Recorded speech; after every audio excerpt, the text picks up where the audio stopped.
What is up, you guys? The King1337 coming to you with my Is It Worth or Not for Trials Evolution.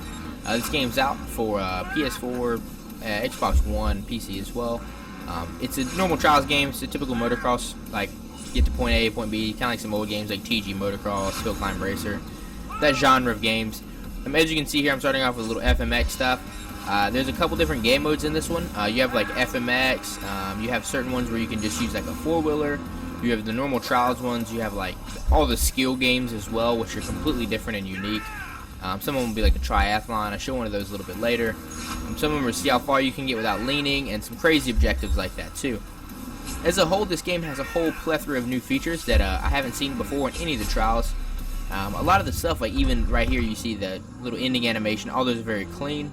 And then you can also see here the sunlight and the lighting on different levels are all unique and different. This is one of the four-wheeler levels, and you can actually see the ghost of mine from my previous best time right behind me, which is a little nifty motivation. I wish you could implement it to make it your friends, who like whichever friend has the highest time on the leaderboard or something like that. You might be able to do that. I just haven't figured it out yet. I don't have a whole lot of friends that have the game yet as well, but I do think that would be very good motivation. Also, I mean, the map creator and all that stuff is really, really awesome. I show a cool little Wipeout map towards the end of the video as well. And then there's a bunch of other features, like the you can't really see it here, but the rider and the bike both are fully customizable, even the ATVs and all that stuff. You can at least change the colors. Some of them have multiple body kits that you have to unlock by getting multiple gold medals with them. And then other ones just have like different wheel like rims basically. But you can always change the look of it a little bit. You see my guys green and black here. This is a little triathlon thing. It's a skill game towards the end of a level. You basically have to jump as far as you can, as high as you can, and then complete a section as fast as you can. There's a bunch of other little cool things that are going to be a whole lot like that, but yet still pretty unique, still pretty motivational as well.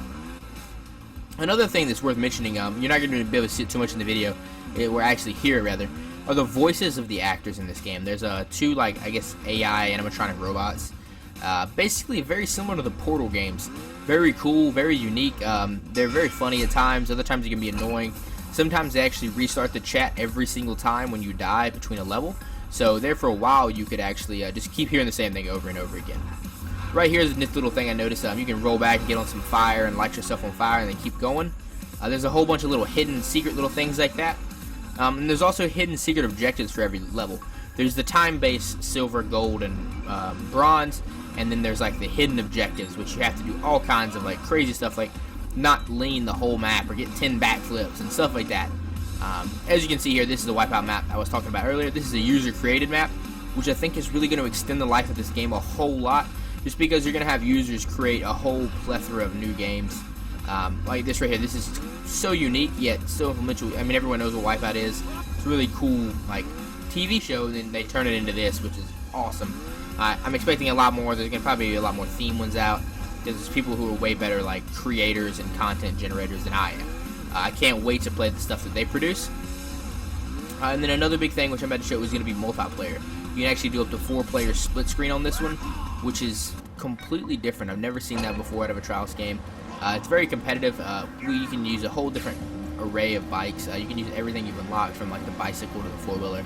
And each one has their own weights and their own physics, so it really challenges the game, because there are times, especially in the multiplayer, when you're trying to do speedruns, you can really notice, like, due to checkpoints and stuff like that, sometimes you can actually win with a slower vehicle. Just you might get a better start, or you might actually just being slower helps you rhythmically hit it better. And then also, as you get later into the levels do get ridiculously hard.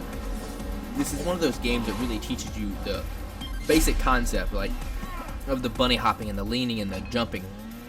And then they really take it to a whole nother level towards the end. You really have to push yourself at the end. It's very challenging. It's very, very difficult. You have to do everything you can to leap up at the platform, and you're going to see me failing a ton here. It can get really frustrating and annoying at times, but then you just grind through it because you want to beat it. You don't want to let a video game beat you. So as a whole, I think it's completely worth it. I think it's one of the best games out right now that's on a smaller scale, not like a AAA game. I would not suggest paying $40 for it in store, because right now it's $20 on the PSN, I know, and I believe it's $20 on the Xbox Live Arcade, or Xbox, whatever it's called now. I believe it's $20 there as well, but I know for a fact it's $20 on the PSN. But it's $40 if you buy the disc-based version in person. So I would not recommend that at all. For $20, it's totally worth it. $40, it gets up there to being a questionable.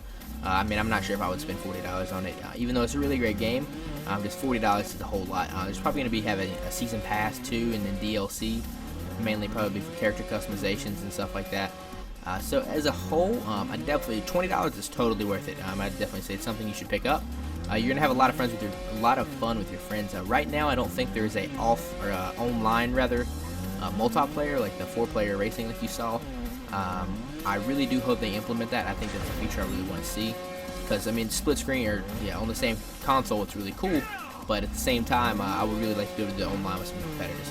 And plus that, with the leaderboard and then all the new maps, I think the replay value is going to be very, very high of this game. So you'll definitely be putting tons and tons of hours into it. But thank you guys for watching. If you guys have any questions, comments, or concerns about the game or anything else, just feel free to let me know in the description below. And always, guys, have a wonderful day. Goodbye.